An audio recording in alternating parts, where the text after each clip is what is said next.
నాకే తెలియకుండా నాలో నిన్ను వదిలావే, నేనే నువ్వయ్యేలా ప్రేమ గుణమై ఎదిగావే.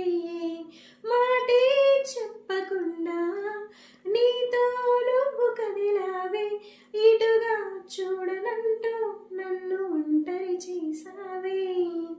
ఏకాంత వేళలో ఏకాంతి లేదురా, నన్ను సంత కూడా జాలి లేని పంతాలేంటిలా, నీ తోడు లేనిదే మనసుండలేదురా, నీ పేరు లేని ప్రేమనైనా ఊహించేదిలా. అటు నువ్వే ఇటు నువ్వే మనసిటు చూస్తే